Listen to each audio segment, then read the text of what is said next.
Bonjour à tous et bienvenue dans votre magazine hebdomadaire de l'économie. Je suis Armelga. À suivre dans ce numéro, Côte d'Ivoire, baisse des tarifs de l'électricité. Des centaines de ménages paieront dès la fin de ce mois de janvier l'électricité à des prix un peu plus réduits. Espace CEMAC, les établissements bancaires ont accordé un peu plus de 7 milliards de dollars de crédit au cours du premier trimestre de l'année 2018. Et puis, l'activité touristique ne cesse d'augmenter en Tunisie. Le pays a enregistré plus de 45% de revenus de ce secteur l'an dernier. C'était l'une des promesses du président de la Côte d'Ivoire à l'occasion de son discours de fin d'année sur les mesures prioritaires en 2019. Outre la santé, l'éducation, l'accès au financement, Alassane Ouattara promettait la réduction de 20% du coût du kilowattheure du courant pour les consommateurs ayant 5 ampères. Un projet social renforcé d'une valeur de plus d'1,2 milliard de dollars sur les 2 prochaines années. Explication de Nathalie Wakam et Eric Oteng. La Côte d'Ivoire ambitionne de voir 100% de sa population raccordée à l'électricité à l'horizon 2025. Mais actuellement, dans les localités connectées, elle en est à 80%. En attendant cette échéance, les Ivoiriens aimeraient bien payer l'électricité à des tarifs plus réduits. Nous n'arrivons pas à maîtriser comment les gens calculent sur des trucs d'électricité.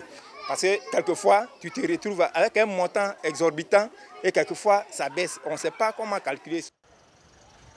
Les choses seront peut-être dorénavant différentes suite à l'annonce du président Ouattara il y a quelques jours d'une baisse de 20% du tarif modéré de 5 ampères des abonnements à l'électricité dès ce mois de janvier. À partir du moment où cela impacte sur la vie socio-économique des populations, c'est une bonne chose. Et mon souhait, c'est que cela ne s'arrête pas au compteur de 5 ampères. Pour les tarifs modérés, nous allons demander au président de la République encore de monter un peu vers les 10 ampères. Mais cela ne sera possible que lorsque nous allons nous donner la main pour lutter contre la fraude. Dans le cadre du programme Électricité pour tous, plus de 408 000 ménages avaient déjà pu être raccordés au réseau électrique d'octobre 2014 à septembre 2018. Plus de 7 milliards de dollars accordés par les différents établissements bancaires de la zone CEMAC à l'économie sous-régionale au premier trimestre de l'année dernière. Les banques ont dû prêter essentiellement à court terme et préférer les grandes entreprises aux PME.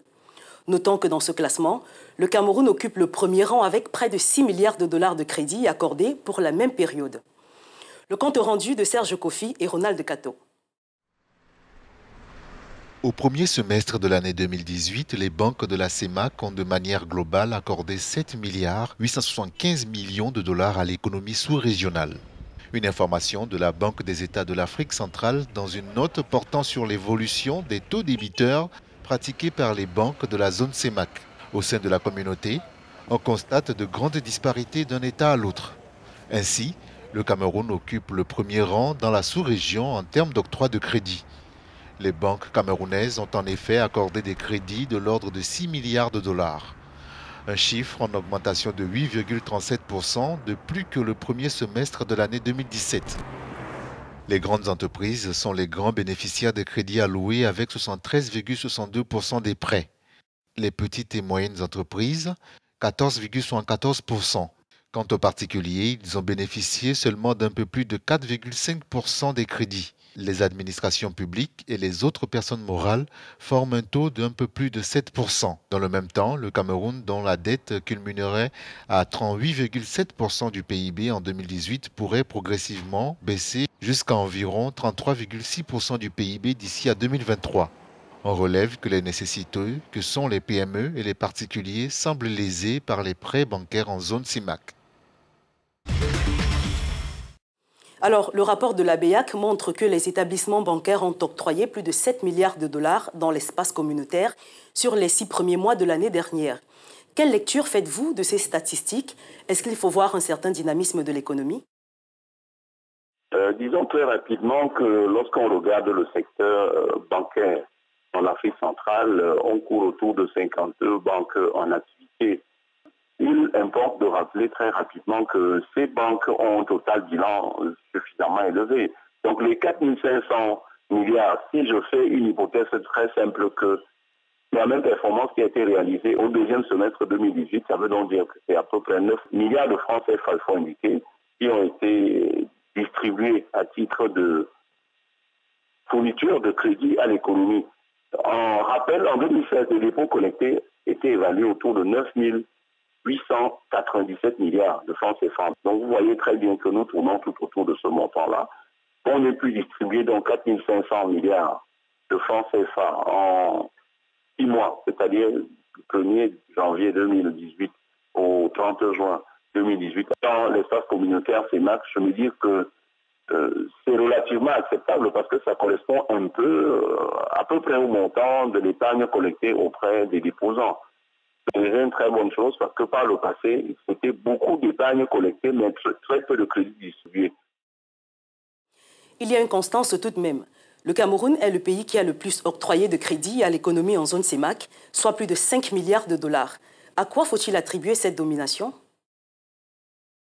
Le Cameroun, si on regarde de très près également, en regardant même des statistiques, la population en 2016 au niveau de la zone CEMAC, c'est de l'ordre de 50 millions, 814 000 habitants, avec 23 millions qui sont basés au Cameroun, dont plus de 46% de ces populations de la zone CEMAC sont basées au Cameroun. Si on regarde également la richesse créée au cours de cet exercice 2016, donc nous sommes autour de 76 milliards de dollars américains. Quand vous comptez même les grandes entreprises de la zone CEMAC, les plus grandes se trouvent au Cameroun et ailleurs maintenant, vous pouvez avoir quelques-unes de leurs agences. Sans publicité, vous prenez une banque comme la CIDIC, son siège c'est au Cameroun, mais il y a une agence en Centrafrique, il y a une agence également au Tchad.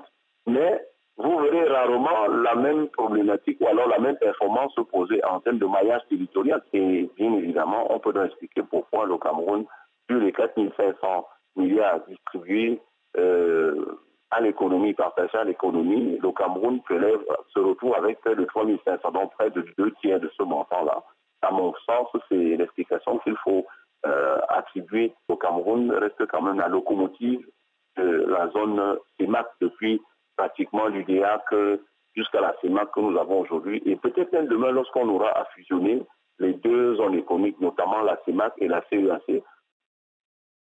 Enfin, on note quand même dans la répartition que les grandes entreprises sont les principales bénéficiaires. Il semble donc que les nombreux appels à financer davantage les PME ne rencontrent toujours pas d'écho auprès des grands groupes bancaires. Pourquoi, selon vous? Cela s'explique.